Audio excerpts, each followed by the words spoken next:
পাকিস্তানের অভ্যন্তরে আসিম মুনিরের ক্ষমতা ঠিক কতটা আর তা নতুন করে বলার কিছু নেই। অনেকেই মনে করেন প্রকাশ্যে শাহবাজ শরীফ পাকিস্তানের প্রধানমন্ত্রী হলেও আদতে হয়তো পিছন থেকে দেশটাকে পরিচালনা করেন আসিম মুনির। আর এবার আসিম মুনিরের ক্ষমতা আরও বাড়ল।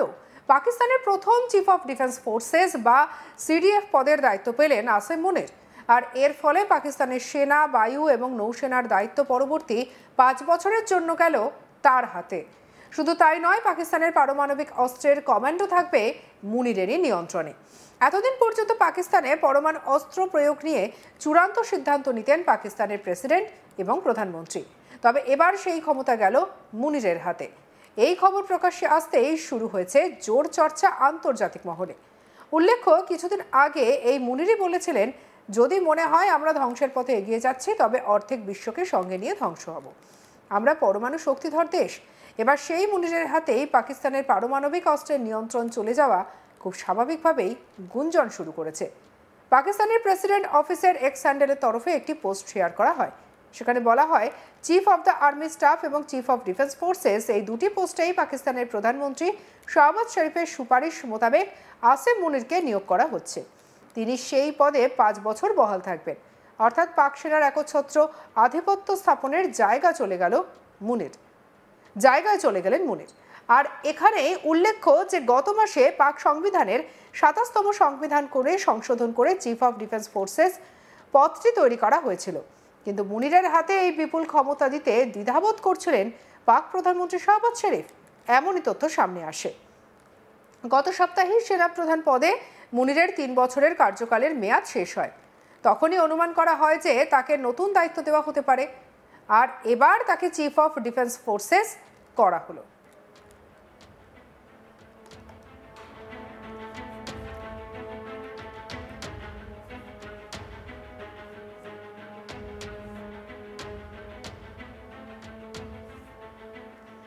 উল্লেখ্য, সম্প্রতি আমেরিকার কংগ্রেসের তরফে আমেরিকার সেক্রেটারি অব স্টেট মার্কো রুবিওকে একটি চিঠি দেওয়া হয়।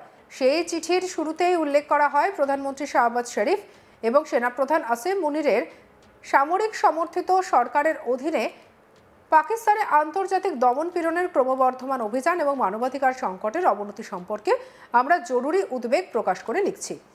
সাম্প্রতিক বছরগুলিতে পাকিস্তানে কর্তৃত্ববাদী নির্যাতনের বিরুদ্ধে কথা বলা আমেরিকান নাগরিক এবং বাসিন্দারা হুমকি, ভয় দেখানো এবং হয়রানির সম্মুখীন হয়েছেন, যা প্রায় সময় পাকিস্তানে তাদের পরিবারকে প্রভাবিত করে। এখানে আরও একটি বিষয় মনে রাখতে হবে যে বর্তমানে বাংলাদেশের অন্তর্বর্তী সরকারের সঙ্গে পাকিস্তানের মাখো সম্পর্ক হলেও বঙ্গবন্ধু মুজিবুর রহমানকে একেবারেই সহ্য করতে পারেন না পাকিস্তান। সেক্ষেত্রে পাকিস্তানের ডিজিআই এসপিআর আহমেদ শরীফ চৌধুরীকে বলতে শোনা গিয়েছে, ইমরান খান মুজিবুর রহমানের পথে হাঁটছেন। তিনি বলেন, এই দেশের শেখ মুজিবুর রহমান একজন সম্পূর্ণ বিশ্বাসঘাতক। কি বলছেন আহমেদ শরীফ চৌধুরী, শুনবো। फॉलो करें इसके मीडिया में जो इसकी ट्वीट्स आती हैं, इसको देखें ये कितना इम्प्रेस है। जो एक नॉन गद्दार है इस मुल्क का, शेख मुजीबुर रहमान, उसकी अफकार से कितना मुतासिर है, बार बार उसको कोट करता है, उसकी मिसालें देता है। उसको क्या प्रॉब्लम है कि वो ये कहे कि जो फौज के साथ बैठ के कोई वर्कशॉप में बैठेगा वो गद्दार है। He has absolutely no problem because that is what he believes। क्योंकि वो ये समझता है कि उसको सारा इल्म है, उसके अलावा सब गलत है, और जो वो कह रहा है सब ठीक है। और अगर आप उसके लिए काम करें, उसके साथ चलें, तो आप भी ठीक है। जिसकी सियासत की डेफिनेशन ये है कि अगर मैं इक़्तिदार में हूं तो जमहूरियत है, अगर मैं इक़्तिदार में नहीं हूं तो आमरियत है।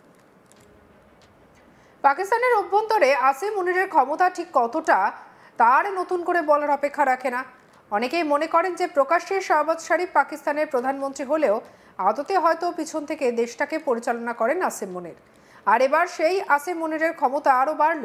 পাকিস্তানের প্রথম চিফ অফ ডিফেন্স ফোর্সেস বা সিডিএফ পদের দায়িত্ব পেলেন আসিম মুনির। আর এর ফলে পাকিস্তানের সেনা, বায়ু এবং নৌসেনার দায়িত্ব পরবর্তী 5 বছরের জন্য হাতে গেল তার।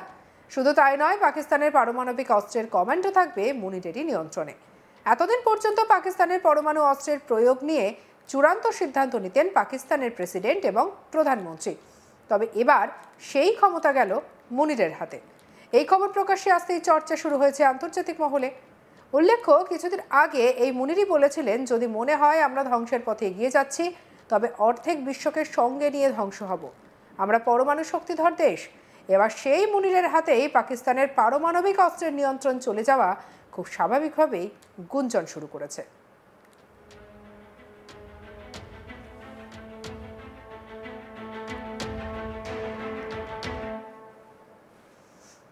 পাকিস্তানের প্রেসিডেন্ট অফিসের এক্স হ্যান্ডেলের তরফে একটি পোস্ট শেয়ার করা হয়েছে। সেখানে লেখা হয়েছে, chief of the army staff এবং চিফ অফ ডিফেন্স ফোর্সেস, এই দুটি পোস্টেই পাকিস্তানের প্রধানমন্ত্রী শাহবাজ শরীফের সুপারিশ মোতাবেক আসিম মুনিরকে নিয়োগ করা হচ্ছে। তিনি সেই পদে 5 বছর বহাল থাকবেন। অর্থাৎ পাক সেনার একচ্ছত্র আধিপত্য স্থাপনের জায়গায় চলে গেলেন মুনির। আবার এখানে উল্লেখ্য যে গত মাসেই পাক সংবিধানের 27তম সংশোধন করে চিফ অফ ডিফেন্স ফোর্সেস পদটি তৈরি করা হয়। কিন্তু মুনিরের হাতে এই বিপুল ক্ষমতা দিতে দ্বিধাবোধ করছিলেন পাক প্রধানমন্ত্রী শাহবাজ শরীফ। এমনই তথ্য সামনে আসছে। গত সপ্তাহে সেনাপ্রধান পদে মুনিরের 3 বছরের কার্যকালের মেয়াদ শেষ হয়। আর তখনই অনুমান করা হচ্ছিল যে তাকে নতুন দায়িত্ব দেওয়া হতে পারে। আর এবার তাকে চিফ অফ ডিফেন্স ফোর্সেস করা হলো। উল্লেখ্য, সম্প্রতি আমেরিকার কংগ্রেসের তরফে আমেরিকার সেক্রেটারি অফ স্টেট মার্কো রুবিওর একটি চিঠি দেওয়া হয়।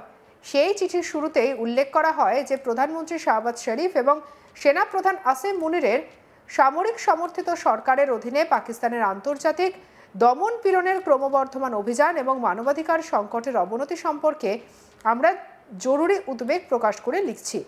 সাম্প্রতিক বছরগুলিতে পাকিস্তানের কর্তৃত্ববাদী নির্যাতনের বিরুদ্ধে কথা বলা আমেরিকান নাগরিক এবং বাসিন্দারা হুমকি, ভয় দেখানো এবং হয়রানির সম্মুখীন হয়েছেন, যা প্রায় সময় পাকিস্তানে তাদের পরিবারকে প্রভাবিত করে। এখানে আরও একটি বিষয় মনে রাখতে হবে, বর্তমান বাংলাদেশের অন্তর্বর্তী সরকারের সঙ্গে পাকিস্তানের মাখো সম্পর্ক হলেও বঙ্গবন্ধু মুজিবুর রহমানকে একেবারেই সহ্য করতে পারে না পাকিস্তান। এক্ষেত্রে পাকিস্তানের ডিজিআই এসপিআর আহমেদ শরীফ চৌধুরীকে বলতে শোনা গিয়েছে, ইমরান খান মুজিবুর রহমানের পথে হাঁটছেন। তিনি বলেন, এই দেশের শেখ মুজিবুর রহমান একজন সম্পূর্ণ বিশ্বাসঘাতক। কি বলেছেন শুনবো। फॉलो करें इसके मीडिया में जो इसकी ट्वीट्स आती हैं, इसको देखें ये कितना इम्प्रेस है। जो एक नॉन गद्दार है इस मुल्क का, शेख मुजीबुर रहमान, उसकी अफकार से कितना मुतासिर है, बार बार उसको कोट करता है, उसकी मिसालें देता है। उसको क्या प्रॉब्लम है कि वो ये कहे कि जो फौज के साथ बैठ के कोई वर्कशॉप में बैठेगा वो गद्दार है। সঙ্গে রাখুন আজ তাক বাংলার অন্যান্য খবরের জন্য। লাইক, কমেন্ট, শেয়ার, সাবস্ক্রাইব করতে ভুলবেন না।